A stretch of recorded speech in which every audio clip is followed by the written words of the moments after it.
الحمد لله رب العالمين والعاقبة للمتقين، الصلاة والسلام على أشرف الأنبياء والمرسلين وعلى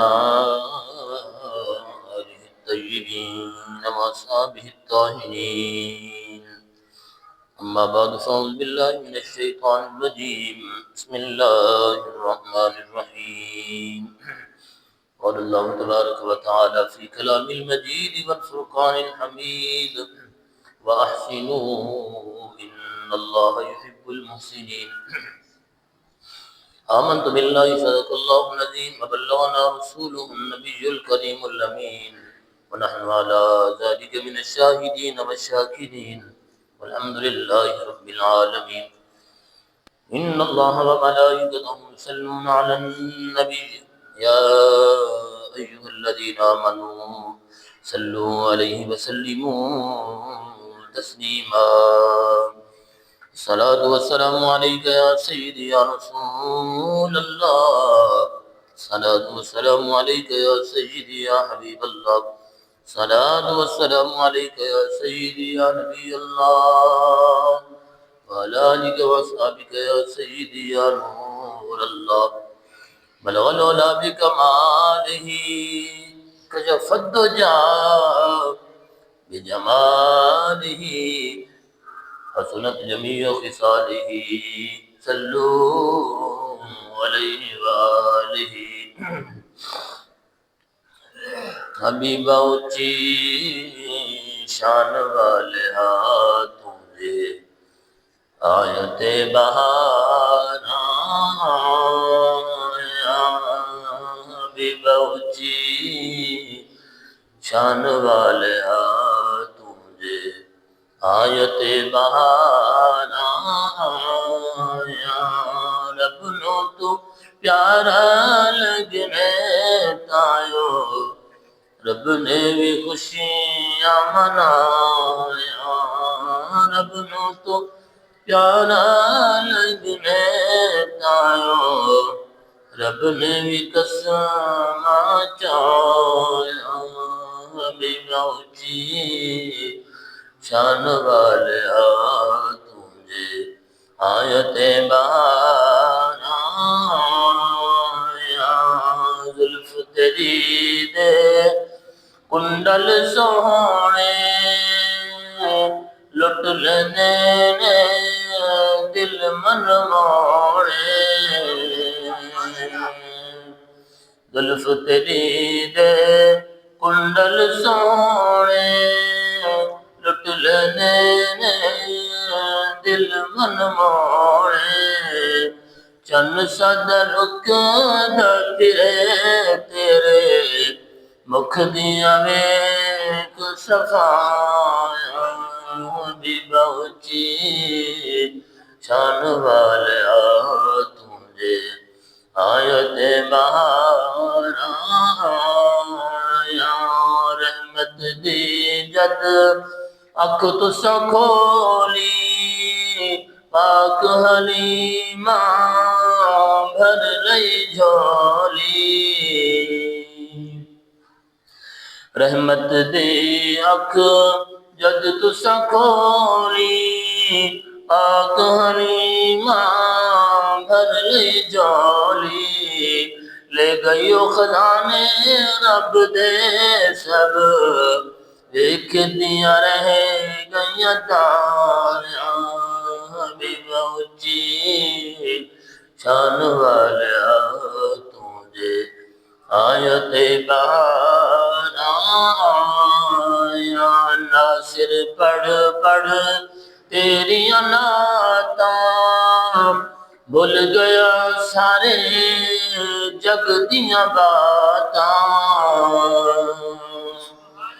ناصر پڑھ پڑھ تیری نعتاں، بھول گیا سارے جگ دیاں باتاں. شان تیری نہیں مکنی کئی صدیاں مکان تے آیا، شان تیری نہیں مکنی صدیاں مکانتے آیا حبیب اونچی شان والیا تجھے آیت بہار آیا رب نو تو پیارا لگنے تایو رب نے بھی خوشیاں منایا رب نو تو پیارا لگنے تایا رب نے بھی قسم چایا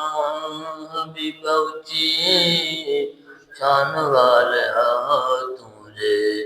آیت بار آیا۔ سبحان اللہ سبحان اللہ، کیا بات ہے۔ اللہ جل مجدہ الکریم حمد و ثنا حضور رحمت عالم نور مجسم شفیع معظم صلی اللہ تعالی علیہ وآلہ وسلم کے دربار گہربار میں ہدیہ درود و سلام عرض کرنے کے بعد انتہائی واجب الاحترام دوستوں بزرگوں ساتھیوں،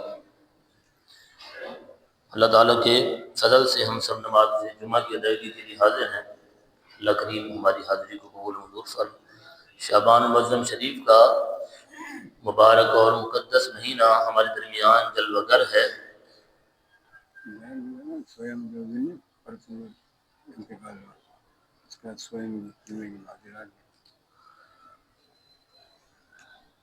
اللہ کریم ہمیں اس کی برکتیں نصیب فرمائے۔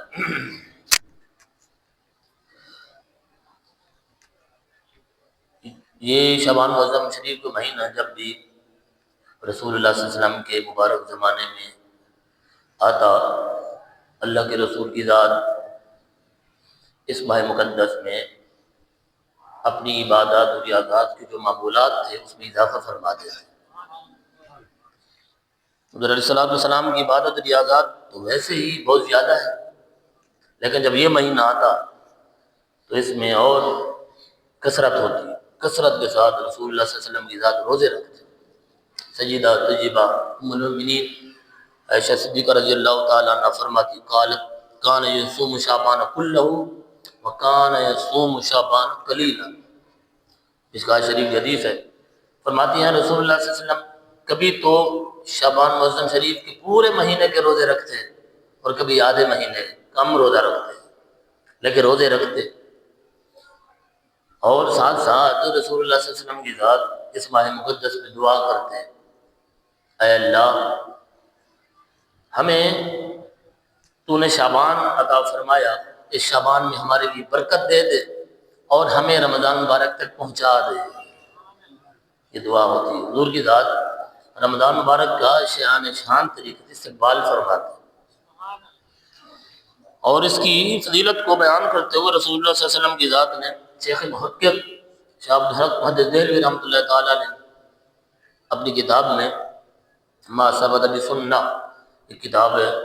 اس میں اللہ کے رسول کی ذات کا یہ فرمان نقل فرمایا شعبان شہری و رمضان شہر اللہ۔ رسول اللہ صلی اللہ علیہ وسلم کی ذات کو اس ماہ مقدس سے، اس شعبان سے بڑی محبت تھی، حضور اسے محبوب رکھتے، اس لیے ساتھ فرماتے شعبان شہری، میرے غلاموں یہ شعبان میرا مہینہ ہے، تمہاری طرف جب آئے گا میرا مہمان بن کر آئے گا، لہذا دوسرے لفظوں میں اس کا استقبال کرنا، اس سے محبت کرنا، عبادات اور ریاضات کی کثرت کرنا ہے۔ دوستو محبت کا اصول ہے کہ جب انسان کسی سے محبت کرتا ہے تو پھر اس سے جو جو چیزیں نسبت رکھتی ہیں ان سے بھی محبت کرتا ہے۔ کوئی بات بھی آئے،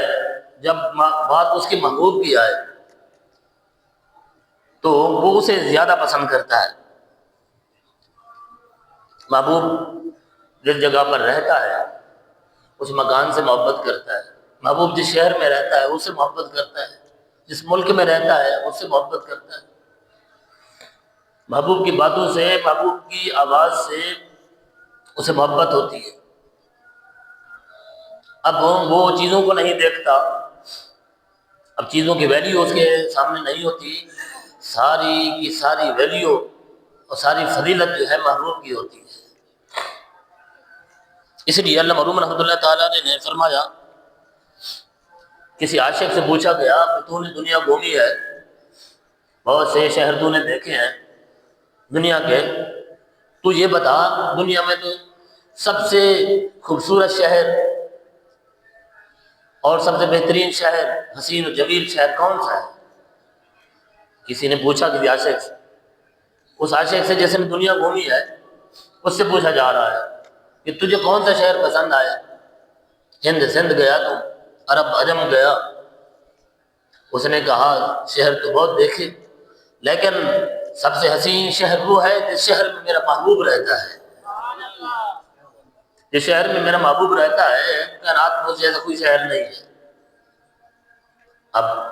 اس لیے رسول اللہ صلی اللہ علیہ وسلم کی ذات نے اس طرح اشارہ فرمایا حبک الشیء یومی والسم، کہ جب انسان کسی چیز سے محبت کرتا ہے تو وہ اسے اندھا اور بہرا بنا دیتی ہے، پھر عیب نہیں نظر آتے، خوبیاں ہی خوبیاں نظر آتی ہیں، اس شہر میں بھی خوبی نظر آتی ہے، اس ذات میں بھی خوبی نظر آتی ہے، اس کی باتوں میں خوبیاں ہوتی ہیں۔ اگرچہ زمانہ اس شہر کی، اس کی باتوں کی تردید کرے اور وہ کہے جناب یہ شہر خوبصورت نہیں ہے، لیکن کیونکہ محبوب رہتا ہے اس لیے شہر وہی خوبصورت ہے۔ تو یہ محبت کا اصول ہے، یہاں انسان محبت کرتا ہے، اسی کے گن گاتا ہے، اسی کی باتیں کرتا ہے، اسی کے تذکرے کرتا ہے، اسی کے جلووں کی باتیں ہوتی ہیں، اسی کے حسن جمال کی قصیدے گائے جاتے ہیں، اس کی باتوں کا مداح ہوتا ہے انسان، وہیں شاعری اس کی وہیں ہو رہی ہوتی ہے۔ تو یہ ایک اصول ہے، انسان کو پھر اپنے محبوب کے اندر کوئی عیب نظر نہیں آتا۔ رسول اللہ صلی اللہ علیہ وسلم کی ذات سے اللہ عزت کی ذات کو محبت ہے۔ یہاں ذرا قرآن کریم کا نظارہ بھی دیکھیے، اللہ عزت کی ذات نے یہ کائنات بنائی، بڑی حسین و جمیل کائنات، ایک سے بڑھ کر علاقہ خوبصورت ہے۔ آپ اپنے وطن میں دیکھیں کتنے خوبصورت علاقے ہیں، پھر باہر جائیں دنیا جناب خوبصورتیوں سے بھری پڑی ہے، لیکن اللہ عزت کی ذات نے جس شہر کو خوبصورت کہا ہے ذرا اس کی بات بھی دیکھیں ہیں۔ قرآن کریم میں پوری صورت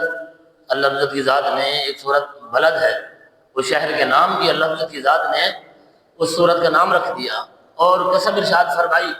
تو یہ نہیں کہا کہ عرب میں فلاں شہر ہے اور عجم میں فلاں شہر ہے، فلاں علاقہ ہے، اور دیگر بھی بڑے خوبصورت سے علاقے ہیں، لیکن جب قسم ارشاد فرمائی تو فرمایا لا اقسم بہذا البلد، محبوب تیرے شہر کی قسم ہے۔ یہاں رسول اللہ صلی اللہ علیہ وسلم کی ذات ہے، وہاں کی قسم ارشاد فرمایا۔ تو قسم بیت اللہ شریف میں بہت سی چیزیں ہیں، حجر اسود جنت کا پتھر ہے، جنت سے لا کر اسے وہاں رکھا گیا ہے، لیکن اللہ عزت کی ذات نے اس پتھر کی قسم ارشاد نہیں فرمائی۔ اسی بیت اللہ شریف کے سامنے جناب صفا مروہ کی پہاڑی ہے، جسے خود اللہ عزت کی ذات فرماتا ہے ان الصفا والمروہ من شعائر اللہ، یہ صفا اور مروہ کی جو دو پہاڑیاں ہیں یہ اللہ عزت کی ذات کی نشانیاں ہیں،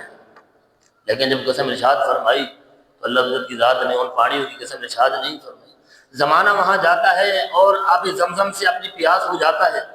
اور جب کوئی حاجی وہاں سے آتا ہے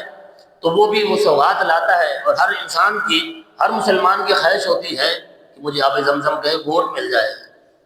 لیکن اللہ عزت کی ذات نے جب قسم ارشاد فرمائی تو آب زمزم کی نہیں،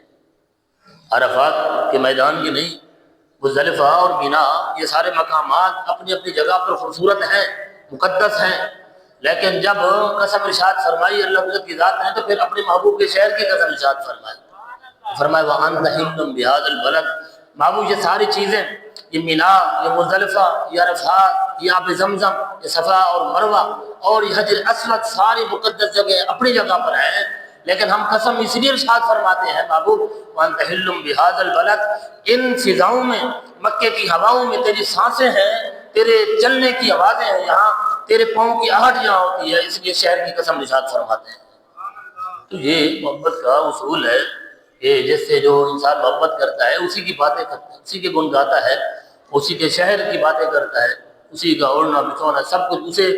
اسی کا اچھا لگتا ہے، اگرچہ زمانے میں بڑا تنوع ہو، خوبصورتی ہو، جو کچھ بھی ہو، لیکن حسن جمال سارا سمٹ کے ایسے لگتا ہے محبوب کے وجود میں آ گیا ہے۔ تو اس لیے اللہ عزت کی ذات نے بھی جب قسم ارشاد فرمائی تو ایک اور جگہ پر بھی اللہ عزت کی ذات نے اس شہر کی قسم ارشاد فرمائی والتین والزیتون وطور سینین وہذا البلد الامین، اس امن والے شہر کی قسم ہے۔ تو اپنے محبوب کریم علیہ السلام کی ذات کی وجہ سے اللہ عزت کی ذات نے قسم ارشاد فرمائی۔ اسی لیے ایک اور جگہ پر 5ویں پارے میں سورۃ النساء میں بھی قسم کا ایک انوکھا اور خوبصورت انداز ہے، بڑا خوبصورت انداز ہے۔ فرمایا فلا وربک، محبوب آپ کے رب کی قسم ہے۔ وہاں بھی سارے زمانے کی ساری کائنات کا ذرہ ذرہ اللہ عزت کی ذات کی تخلیق کا شاہکار ہے۔ اللہ نے ہر انسان کو بنایا، ہر مخلوق کو بنایا، زمین کو، آسمان کو، یہ چرند پرند درند سارے کے سارے اللہ عزت کی ذات کی تخلیق کا شاہکار ہے۔ لیکن جب قسم ارشاد فرمائی، فرمایا محبوب فلا وربک، تیرے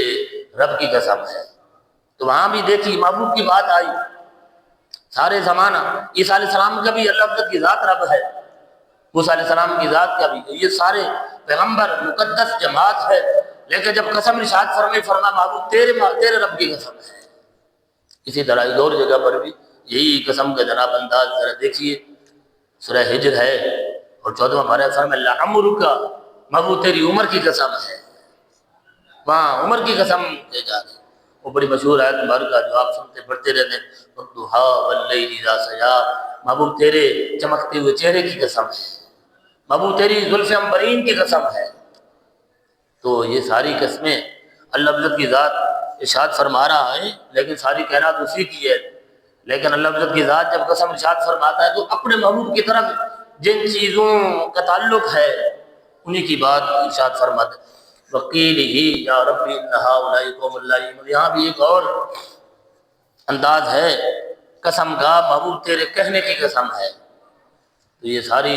قسمیں اللہ عزت کی ذات اپنے محبوب کی طرف جن چیزوں کی نسبت ہے ان کی قسم ارشاد فرماتا ہے۔ تو کہنے کا مقصد مدعا یہ ہے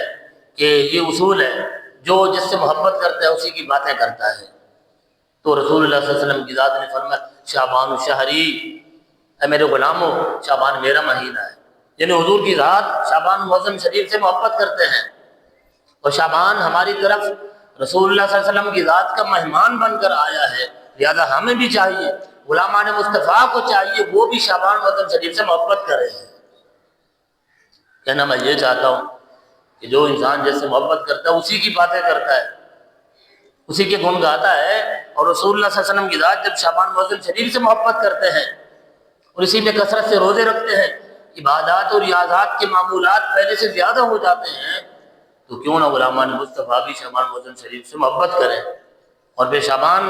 سے محبت کر کے رسول اللہ صلی اللہ علیہ وسلم کی ذات رمضان مبارک کا استقبال فرماتے۔ اللہ مبارک لنا فی شعبان، اے اللہ ہمیں شعبان میں برکت عطا فرما، وبلغنا رمضان، اے اللہ ہمیں رمضان مبارک تک پہنچا دے۔ تو شعبان سے کس لیے محبت ہے؟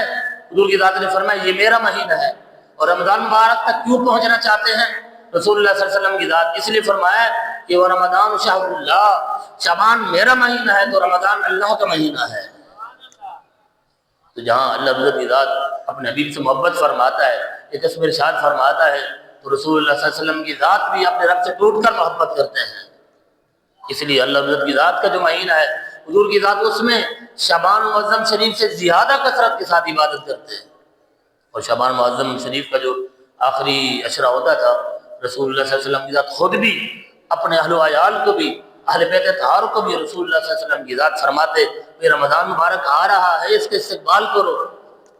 اور اس کے لیے اپنی کمر کو کس لو عبادات اور ریاضات کے لیے۔ اور اپنے غلاموں کو بھی رسول اللہ صلی اللہ علیہ وسلم کی ذات جب اس کے آخری ایام آتے، بالخصوص آخری دن جب آتا، رسول اللہ صلی اللہ علیہ وسلم کی ذات اپنے غلاموں کو جمع فرماتے، صحابہ کو جمع فرما کر رسول اللہ صلی اللہ علیہ وسلم کی ذات خطاب فرماتے اور ماہ رمضان مبارک کا استقبال فرماتے، اور انہیں رمضان مبارک کی شان بیان فرماتے، اور رمضان مبارک کے اندر جو اللہ عزت کی ذات کی برکات رکھی ہوئی ہیں بے شمار، ان سے آگاہ فرماتے ہیں۔ تو جہاں رسول اللہ صلی اللہ علیہ وسلم کی ذات سے ہم محبت کرتے ہیں تو غلاموں کو چاہیے رسول اللہ صلی اللہ علیہ وسلم کی ذات سے جو جو چیزیں نسبت رکھتی ہیں اور جن جن چیزوں سے رسول اللہ صلی اللہ علیہ وسلم کی ذات محبت کرتے ہیں ہمیں ان سے محبت کرنی چاہیے۔ صحابہ کرام علیہ رضوان کی ذات کے یہی معاملہ تھا۔ سیدنا حضرت انس بن مالک انصاری رضی اللہ تعالیٰ عنہ فرماتے ہیں مدینے میں ایک شخص نے ہمیں دعوت دی، رسول اللہ صلی اللہ علیہ وسلم کی ذات کو دعوت دی، اور میں غلام ہونے کی حیثیت سے، خادم ہونے کی حیثیت سے حضور کی ذات کے ساتھ، فرماتے میں بھی ساتھ ساتھ چل پڑا۔ جب گھر میں گئے اس نے سالن تیار کیا، سوکھا گوشت تھا اور کدو شریف ساتھ ملا کر دی، شوربہ تھا۔ فرماتے اب یہ صحابہ کرام کا معاملہ تھا، یہ کوئی عام غلام تو نہیں تھے ہماری طرح صرف باتوں والے غلام ہوں، صرف نعرے لگا سکتے ہوں اور عملی زندگی کے اندر کچھ بھی نظر نہ آئے۔ سیدنا انس بن مالک رضی اللہ تعالیٰ عنہ دیگر جتنے بھی صحابہ ہیں وہ رسول اللہ صلی اللہ علیہ وسلم کی ذات کے ایک ایک عمل کو نوٹ کرتے ہیں کہ حضور کی ذات کیسے کرتے ہیں، ہم بھی ویسے کریں۔ حتیٰ کہ صوم وصال کے جو روزے تھے، جو آپ علماء سے سنتے رہتے ہیں کہ رسول اللہ صلی اللہ علیہ وسلم کی ذات نے روزہ رکھا اگر افطار نہیں کیا، صوم وصال کا مسلسل روزے رکھنا۔ اب صحابہ کرام علیہ رضوان نفوس قدسیہ نے بھی ویسا کرنا شروع کر دیا کہ جب اللہ کا حبیب ہمارا آقا جب روزے رکھ رہا ہے اور افطار نہیں کر رہا، مسلسل روزے سے ہے، تو غلاموں کو بھی چاہیے اسی راستے کے مسافر بنے جس راستے پر محبوب چل رہا ہے، محبت کا پھر جناب دعویٰ کرنے والے کو بھی چاہیے اسی راستے کا مسافر بن جائے۔ لیکن رسول اللہ صلی اللہ علیہ وسلم کی ذات کا مقام مرتبہ وراء الورا ہے، غلام تو اس تک نہیں پہنچ سکتے، لیکن کوشش کی صحابہ نے کہ ہم بھی صوم وصال کے روزے رکھیں۔ چند دنوں کے بعد، ایک دو تین دن کے بعد کتنا انسان بھوکا رہ سکتا ہے، وہ لاغر ہونے لگے، پریشان ہونے لگے۔ رسول اللہ صلی اللہ علیہ وسلم کی ذات نے اپنے غلاموں سے فرمایا صحابہ خیریت تو ہے، میں تمہیں دیکھ رہا ہوں نماز میں گر رہے ہو، نقاہت کے آثار تمہارے چہروں سے واضح ہیں، خیریت تو ہے سب، یہ کیا ہو رہا ہے؟ عرض کی یا رسول اللہ صلی اللہ علیہ وسلم ہم نے دیکھا آپ نے صوم وصال کے روزے رکھے، آپ مسلسل روزے سے ہیں، ہم غلاموں نے کہا جب آقا اس طرح تو ہم بھی ویسے کریں۔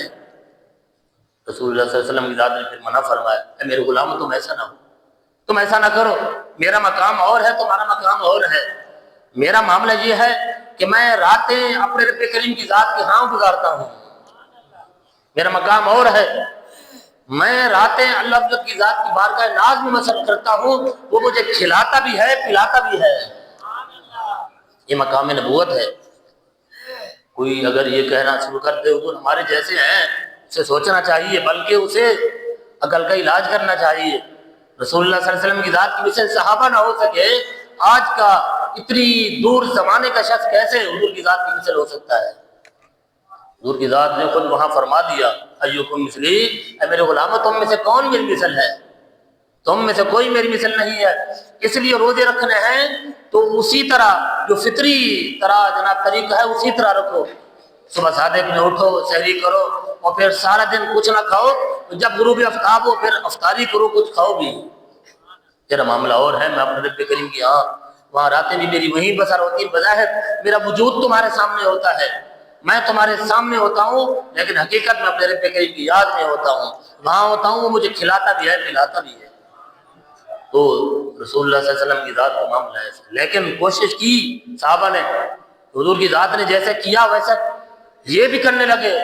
انہوں نے دیکھا رسول اللہ صلی اللہ علیہ وسلم کی ذات کے مبارک چہرے پر داڑھی ہے، صحابہ نے بھی رکھی ہے۔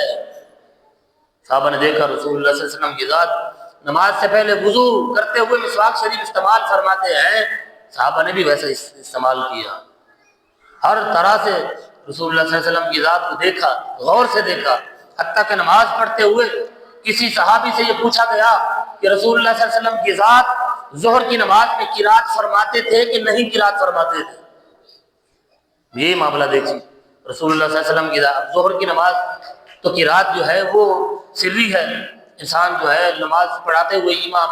اپنے زبان سے قرات کرتا ہے، بلند آواز سے نہیں کرتا، لیکن صحابہ کا معاملہ یہ تھا، کسی نے پوچھا کسی صحابی سے اب یہ بتاؤ کہ رسول اللہ صلی اللہ علیہ وسلم کی ذات جب ظہر کی نماز پڑھاتے کیفیت کیا ہوتی؟ حضور قرات فرماتے خاموشی میں کھڑے ہوتے؟ انہوں نے عرض کیا رسول اللہ صلی اللہ علیہ وسلم کی ذات قرات فرماتے تھے۔ تو پھر ان سے سوال ہو گیا بھئی آپ کو علم ہے رسول اللہ صلی اللہ علیہ وسلم کی ذات نے خود فرمایا کہ جب تم حالت قیام میں ہو تو سجدے کی جگہ پر دیکھو، تم سجدے کی جگہ پر دیکھو، تمہاری نگاہیں کہاں ہوتی تھی، تم کہاں دیکھتے تھے؟ انہوں نے کہا سجدے کی جگہ پر رسول اللہ صلی اللہ علیہ وسلم کی ذات نے حکم فرمایا ہے کہ یہاں دیکھنا ہے حالت قیام میں، لیکن میرا عشق مجھے یہ فتویٰ دیتا تھا کہ حضور کی ذات کے رخ والدعا کو دیکھو، میں رسول اللہ صلی اللہ علیہ وسلم کی ذات کے چہرے انور کو سائڈ پہ کھڑے ہو کر حضور کی ذات کے چہرے کو دیکھتا تھا تو ریش مبارک داڑھی مبارک ہلتی تھی، مجھے اس سے اندازہ ہو گیا کہ رسول اللہ صلی اللہ علیہ وسلم کی ذات کی رات فرما رہے ہیں۔ اتنی نعمت کے ساتھ،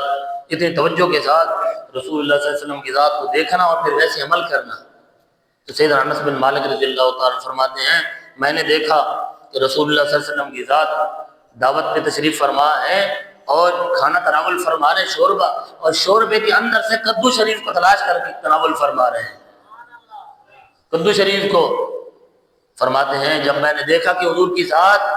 کدو شریف سے محبت کرتے ہیں اور رغبت سے کھا رہے ہیں، یہ بات کوئی فرض واجب نہیں ہے کہ غلام بھی جناب کدو شریف کو پسند کریں لیکن اسی کو کھائیں، یہ فرض واجب نہیں ہے، یہ فرض واجب ہے۔ ہمارا معاملہ آج بالکل الٹ بھی ہو گیا ہے۔ جن چیزوں کو ہم نے ضروری اختیار کرنا ہے، جو ہمارے لیے فرض ہیں، انہیں تو ہم نے چھوڑ رکھا ہے، کہتے ہیں جناب کوئی مسئلہ نہیں ہے۔ ہاں کوئی مستحبات دور،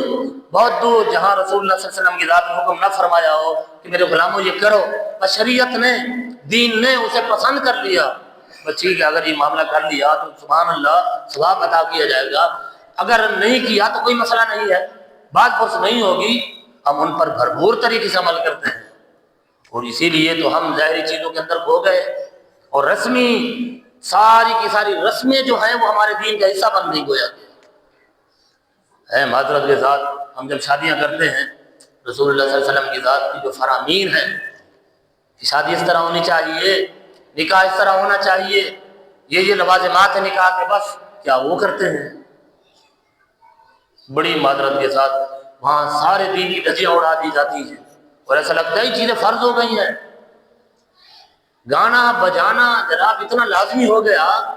کہ اس کے علاوہ تو شادی نہیں ہوگی، اور پٹاخے دھماکے ایسے جناب کر رہے، پتہ نہیں کون سی خوشی آ گئی، طلاق کرے شروع۔ اللہ اکبر۔ میں یہاں امامت کی منصب پر ہوں،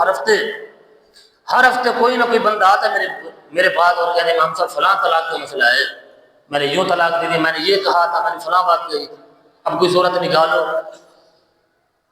صورتیں ساری ہم نے جس راستے پر سارے بند کرتے جا رہے ہیں،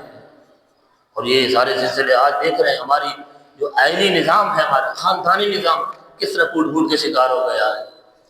کہیں عزتیں نہیں رہیں، نہ جناب والدین اور جناب اولاد کے کوئی تعلق بحال رہا ہے، نہ جناب کوئی شوہر اور بیوی کی جناب گھر سلامت ہے، اس لیے کہ ہم لوگوں نے مستحبات کو، چھوٹی چھوٹی چیزوں کو لازم کر دیا ہے، اور جو فرائض و واجبات ہیں جن کا ہونا ضروری ہے، لازمی ہے، جس کے اثرات انسانی شخصیت پر انفرادی طور پر، اجتماعی طور پر مرتب ہونے ہیں، اس کی طرف نہیں جا رہے، اور ہم ہیں حضور علیہ الصلوۃ والسلام کی ذات کے غلام، اور ہم میں سے ہر کوئی جس سے بھی بات کی جائے وہی دیندار ہے، لیکن جب وہی شخص، عجیب جناب لگتا ہے، جب وہی شخص عملی دنیا میں آتا ہے وہ ہاتھ باندھے کھڑا ہوتا ہے، جناب میرا تو بس نہیں چلتا، میرے تو گھر والے مجبور کرتے ہیں، میری اولاد مجبور کرتی، بھئی پیسہ آپ کا ہے، اللہ کی ذات نے پاور آپ کو دی ہے، آپ مرد ہیں، آپ بائیکاٹ کر دیں ساری چیزوں کا، بھئی مجھے نہیں چاہیے ساری چیزیں، کیا ایسی چیزیں نہیں ہو رہی؟ مجھے یاد پڑتا ہے ہمارے صدر محترم نے ایک مرتبہ مجھے یہ بات ایسے بیٹھے تھے کہی تھی کہ جناب ان کا کوئی دوست شادی میں گیا اور تو اکیلے تھا، شاید میرے خیال میں اکیلے وہ شادی میں تھا، اور شادی بھی ان کے بھائی کے بیٹے کی کسی قریبی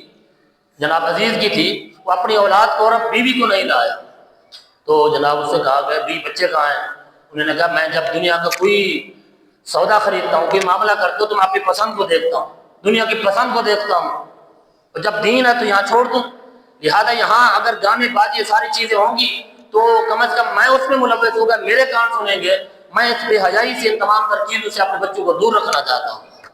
تو ہے نا پاور، استعمال کی نا۔ لیکن ہمارا معاملہ یہ ہم کہتے ہیں فلاں ناراض ہو جائے گا، فلاں شخص ناراض ہو جائے گا، اللہ اس کے رسول ناراض ہو تو ہو جائے، معاذ اللہ، یہ کیفیت ہماری بن چکی ہے، لہٰذا ان چیزوں پر ہم نے غور کرنا ہے، کہ جو مستحبات ہیں انہیں وہیں تک رہنے دیں، فرائض و واجبات کو پورا کریں، اس لیے کہ اس کے متعلق پوچھا جائے گا، ابھی دنیا میں ہے تو اس لیے شاید کوئی ہمیں پریشانی نہیں ہے، قدم اٹھائیں، قبر میں ہم قدم رکھیں تو صحیح ساروں پر پتہ چل جائے گا، کیسے سارے پردے ہٹ جائیں گے۔ تو صحابہ کرام کا معاملہ ایسا نہیں تھا دوستو، وہ رسول اللہ صلی اللہ علیہ وسلم کی ذات کے ہر فرمان کو فرض سمجھتے تھے، تو صحابی رسول نے بھی جناب یہاں تک رکھا، یہ بات نہیں کی حضرت انس بن مالک رضی اللہ تعالیٰ عنہ کہ قدو شریف حضور کی ذات نے پسند فرمایا اور فرماتے پھر میں زندگی پر میں بھی اسے پسند کرتا ہوں، لیکن یہ نہیں کہا کہ امتی تم پر بھی فرض ہے یہی کھاؤ اور کوئی چیز نہ کھاؤ، ایسا نہیں ہے۔ تو بات ہو رہی ہے کہ جو چیز محبوب کو پسند ہو تو جو غلام ہے اسے بھی پسند ہونی چاہیے۔ حضرت سیدنا عمر بن خطاب رضی اللہ تعالیٰ عنہ طواف فرما رہے، طواف کرتے کرتے حجر اسود کے قریب آئے اور اسے چومنے کے لیے جب آگے بڑھے، اپنے قدم شریف آگے بڑھائے تو اس حجر اسود کو خطاب فرمایا کہ حجر اسود تو مقدس ہے، اللہ رب العزت کی ذات نے تجھے شان دی ہے، تجھے جنت سے لا کر بیت اللہ شریف کے اندر نصب کر دیا گیا ہے، زمانہ تجھے چومتا ہے، تجھ سے محبت کرتا ہے، عقیدت رکھتا ہے، ٹھیک ہے، لیکن عمر کا معاملہ ایسا نہیں ہے، میں تجھے چوموں گا لیکن اس لیے نہیں کہ تو پتھر ہے، اور ساتھ خطاب فرمایا کہ تو پتھر ہے، نہ تو مجھے نقصان دے سکتا ہے نہ نفع دے سکتا ہے، پتھر ہے، یہ ان کی اپنی بات ہے، جو اگلی بات وہ ارشاد فرمانا چاہتے ہیں، لیکن یہاں میں مسئلے کی وضاحت کر دوں، یہ جو حجر اسود ہے یہ نفع دے گا بروز قیامت، جو اسے چومنے والے ہیں یہ اپنے چومنے والے کی گواہی دے کر اس کی شفاعت کرے گا۔ جس خوش نصیب نے حج کیا یا عمرہ کیا اور طواف کرتے ہوئے اللہ کی ذات نے اسے موقع دیا کہ اس نے اپنے لبوں کے ساتھ سے چوما ہے، جو اسے پہچانتا ہے، اللہ کی ذات نے اسے گویا کہ آنکھیں دی ہیں، بظاہر بے جان ہے لیکن گویا اللہ کی ذات نے اسے آنکھیں دی ہیں، بروز قیامت ہاتھ پکڑ کر شفاعت کرے گا۔ لیکن سیدنا عمر بن خطاب رضی اللہ عنہ زمان صاحب کے زمانہ وہ زمانہ ہے جس زمانے میں پتھروں کی پوجا کی جاتی تھی، تو آپ اس تناظر میں فرما رہے ہیں اے حجر اسود تو پتھر ہے اور نہ تو مجھے نقصان دے سکتا ہے نہ نفع دے سکتا ہے، لہذا میں تجھے چوموں گا، لیکن میرے چومنے کی وجہ ہے میں تجھے اس لیے بوسہ دوں گا کہ تجھے رسول اللہ صلی اللہ علیہ وسلم کی ذات نے بوسہ دیا ہے، گویا کہ میں تو ان لبوں کو چوموں گا رسول اللہ صلی اللہ علیہ وسلم کی ذات نے تجھے لگائے ہیں۔ تو یہ ہے نا محبوب کی چیزوں سے محبت کرنا، یہ ہے محبت کا اصول۔ اس لیے رسول اللہ صلی اللہ علیہ وسلم کی ذات نے شعبان و شہری، شعبان میرا مہینہ ہے لہذا میں محبت کرتا ہوں تم بھی اس سے محبت کرو، تو رسول اللہ صلی اللہ علیہ وسلم کی ذات کا غلام جو غلام ہے وہ رسول اللہ صلی اللہ علیہ وسلم کی ذات کے مہمان کی عزت کرے گا کہ نہیں کرے گا، اور جو رسول اللہ صلی اللہ علیہ وسلم کی ذات کے مہمان کی عزت کرتا ہے، اسے استقبال کرتا ہے، اللہ عزت کی ذات اس سے کتنا خوش ہوتا ہے۔ رسول اللہ صلی اللہ علیہ وسلم کی ذات کے زمانے میں ایک شخص آ گیا اور محفل لگی ہوئی ہے، رسول اللہ صلی اللہ علیہ وسلم کی ذات کی بارگاہ میں آ کر بیٹھا اور کھڑا ہوا، عرض کی یا رسول اللہ میں بھوکا بھی ہوں اور رات بھی بسر کرنی ہے، کرم فرمائے۔ رسول اللہ صلی اللہ علیہ وسلم کی ذات نے میں مہمان کی عزت کی بات کر رہا ہوں اور مہمان بھی حضور کا ہو تو پھر کیا ملتا ہے، ذرا غور سے اس واقعے کو سنیے گا۔ رسول اللہ صلی اللہ علیہ وسلم کی ذات نے فرمایا بلال یہ اپنے غلام سے فرمایا جاؤ گھر میں دیکھو کچھ چیز ہے، کھانا ہو کوئی کھانے کی چیز ہو اس کو پیش کرو۔ وہ گھر گئے اور ازواج مطہرات نے فرمایا رسول اللہ صلی اللہ علیہ وسلم کی بارگاہ میں عرض کرو یا رسول اللہ ہمارے گھر میں پانی کے سوا اور کچھ بھی نہیں ہے، پانی کے سوا کچھ نہیں یا رسول اللہ۔ اللہ کے رسول ذات نے اپنے غلاموں کو دعوت دی ہے، فرمایا یہ میرا مہمان آیا ہے، کون اس کی مہمان نوازی کرے گا؟ ایک صحابی رسول اگرچہ غریب تھے لیکن کھڑے ہوئے عرض کیا رسول اللہ صلی اللہ علیہ وسلم یہ آپ کا مہمان ہے، یہ اس کی مہمان نوازی کی جو سعادت ہے میں حاصل کروں گا۔ اللہ کے رسول کی ذات نے اس شخص کو اس آنے والے کو بھیج دیا اور وہ گھر گئے، بڑا عجیب انداز ہے، بڑے خوبصورت انداز کے ساتھ انہوں نے اپنے مہمان کی مہمان نوازی کی ہے، حقیقت میں رسول اللہ صلی اللہ علیہ وسلم کی ذات کا مہمان ہے۔ اپنی زوجہ کے پاس گئے اور وہ بھی وفادار تھی، وفا شعار تھی، وہ بھی رسول اللہ صلی اللہ علیہ وسلم کی ذات کی غلام تھی، کنیز تھی۔ اب ان سے مشورہ کیا کہ دیکھو یہ جو شخص ساتھ میں لایا ہوں یہ رسول اللہ صلی اللہ علیہ وسلم کی ذات کا مہمان ہے، ہمارے گھر میں کھانا بھی اسے دیا جائے اور رات بسر کرنے کے لیے بستر بھی دیا جائے۔ تو بیوی نے زوجہ نے کہا اے میرے سر کے تاج ہمارے گھر میں جو کھانا ہے وہ صرف اتنا ہے کہ جس سے ہمارے بچوں کا پیٹ بھر سکتا ہے، بس آج کی رات تجھے اور مجھے بھوکے پیٹ بسر کرنی پڑے گی اور تم ساتھ مہمان لائے ہو۔ انہوں نے کہا یہ مہمان میرا مہمان نہیں ہے، رسول اللہ صلی اللہ علیہ وسلم کی ذات کا مہمان ہے، لہذا اس کی قدر کرو، جو کھانا بچوں کے لیے رکھا ہے اسے تیار کرو اور بچوں کو تھپکی دیتے ہوئے سلا دو۔ وہ نیند کریں گے، آرام کریں گے، رات یوں بسر کر لیں گے، ہم رسول اللہ صلی اللہ علیہ وسلم کی ذات کے مہمان نوازی کریں گے۔ کیونکہ بیوی زوجہ جو تھی وہ بھی وفا شعار تھی، اس نے کھانا تیار کیا اور بچوں کو تھپکی دے کر سلا دیا، سو گئے۔ اور کھانا تیار کرتے ہوئے پھر شوہر نے بات کہی، دیکھو کھانا صرف ایک بندے کا ہے، اور جب ہم کھانا پیش کریں گے اور ہم نہ کھائیں کھانا تو مہمان پریشان ہوگا کہ شاید میرے میزبان بھوکے ہیں، لہذا کوئی ایسی ترکیب ہو جس سے اسے لگے کہ ہم بھی کھا رہے ہیں، تاکہ وہ تسلی سے اور پیٹ بھر کر کھانا کھا لے۔ اور ترکیب کیا سمجھائی جا رہی؟ فرمایا جب کھانا تیار ہو جائے اس کے سامنے رکھو، اور پھر آ کر بیٹھنا، اور برتن وہاں ساتھ رکھے ہوں گے، ان برتنوں کو صحیح کرنے درست کرنے کے بہانے میں تم نے دیے کو بجھا دینا ہے۔ جب دیا بجھ جائے گا پھر ہم برتن تھوڑے آگے پیچھے کرتے رہیں گے، کھٹکھٹاتے رہیں گے، ہمارے جو مہمان ہیں اسے لگے کہ ہم بھی کھا رہے ہیں۔ یہ کتنا خوبصورت اور حسین انداز ہے دوست، یہ ہے محبت رسول اللہ صلی اللہ علیہ وسلم کی ذات سے۔ حضور کی ذات سے جس چیز کی نسبت ہے اس سے اتنی محبت کی جا رہی ہے کہ اپنی ذاتی ضرورتوں کو بھی رسول اللہ صلی اللہ علیہ وسلم کی ذات پر قربان کیا جا رہا ہے، اپنے بچوں کو قربان کیا جا رہا ہے۔ صحابہ نے تو کمال کر دیا۔ پھر یہی ہوا، اس زوجہ نے، آپ کی زوجہ نے پھر کیا کیا؟ وہی کھانا تیار کر کے سامنے رکھا،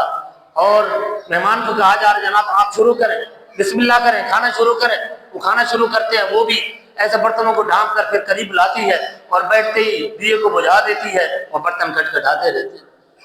میزبان سے باتیں بھی ہو رہی ہیں، اور وہ بھی سمجھ رہے ہیں کہ شاید یہ بھی کھا رہے ہیں۔ جب صبح ہوئی ہے، اور صبح طلوع کیا ہوئی ہے؟ ایک نئی زندگی انہیں عطا کر دی گئی ہے۔ وہی محفل ہے، حضور کی ذات وہاں تشریف فرما ہے، اور یہ غلام ایسا ایسا وہاں جا رہے ہیں۔ اب یہ غلام جس نے رات بھر اس طرح کا انتظام کر کے رسول اللہ صلی اللہ علیہ وسلم کی ذات کے مہمان کو راضی کیا، پیٹ بھر کر کھانا کھلایا ہے، جب یہ اس محفل کے سامنے آئے، رسول اللہ صلی اللہ علیہ وسلم کی ذات انہیں دیکھ کر مسکرا دیے، اور پھر اپنے غلاموں سے فرمایا کہ میرے غلاموں میں اس لیے مسکرا رہا ہوں، رات جس نے عمل کیا، میرے مہمان کی عزت کی ہے، عزت افزائی کی ہے، اور یہ جو برتن آگے پیچھے کر کے انہیں کھٹکھٹاتے رہے اور اپنے مہمان کی خدمت کرتے رہے، اللہ رب العزت کی ذات بھی انہیں دیکھتا رہا، اور ان کے اس خوبصورت عمل کو دیکھ کر اپنی شان کے مطابق اللہ تعالیٰ کی ذات بھی مسکراتا رہا ہے۔ اور پھر اللہ رب العزت کی ذات نے جبریل علیہ السلام کی ذات کو بھیجا، اور آیت لے کر آئے وَيُؤْثِرُونَ عَلَىٰ أَنفُسِهِمْ وَلَوْ كَانَ بِهِمْ خَصَاصَةٌ۔ محبوب آپ کے غلاموں کی کیا شان ہے، اپنی ذاتی ضرورتوں کو اگرچہ خود حاجت ہوتی ہے دوسروں پر ترجیح دے دیتے ہیں، اپنی حاجتیں اٹھا کر دوسروں کو دے دیتے ہیں۔ یہ مہمان کی قدر ہے دوست۔ شعبان المعظم شریف بھی رسول اللہ صلی اللہ علیہ وسلم کی ذات کا مہمان بن کر ہمارے یہاں تشریف لایا ہے۔ صحابہ تو اس طرح قربانیاں دیتے تھے، ہم کم از کم ان کے استقبال کر کے اور اس میں عبادت اور عیادات کے معمولات کو بڑھا کر ان کا یوں استقبال کریں۔ پھر آنے والا مہینہ یہ تو رسول اللہ صلی اللہ علیہ وسلم کی ذات کا مہمان، اور آنے والا رمضان مبارک تو وہ تو اللہ کا مہمان بن کر آئے گا۔ شعبان الشہری، شعبان میرا مہینہ ہے، اور رمضان شہر اللہ، رمضان اللہ کا مہینہ ہے دوستو۔ اس لیے شعبان معظم شریف جا رہا ہے، اس میں بھی عبادت اور عیادات کی کثرت کریں۔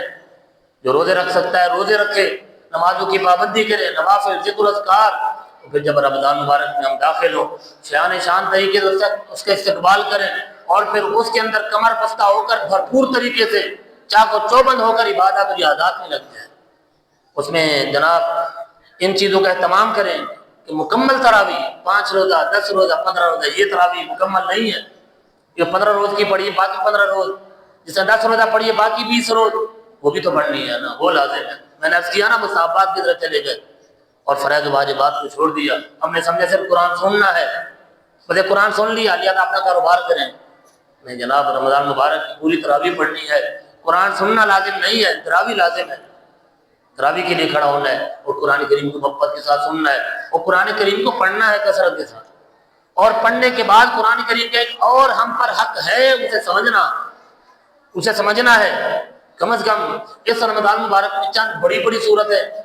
جس میں ہمارے اپنی زندگی کے روزمرہ کے مسائل ہیں وہی پڑھ لیں۔ بڑی صورتیں سورۃ البقرہ، سورۃ النساء، سورہ آل عمران وغیرہ، یہ بڑی صورتیں ہیں، ان کو پڑھ کر جو ہمارے مسائل ہیں، گھریلو مسائل، ان صورتوں کے اندر ان کا حل موجود ہے، بجائے اس طرح کے جناب آگے پیچھے دوڑیں اور جناب کی اس جگہ پر کہیں اس جگہ پر مسائل پوچھیں۔ ہمارے سامنے قرآن کریم کھلا ہوا ہے، تفسیریں موجود ہیں، کنز الایمان پر خزائن العرفان خوبصورت تفسیر ہے، اور جناب تھوڑی تھوڑی تفسیروں سے پڑھیں اور سمجھیں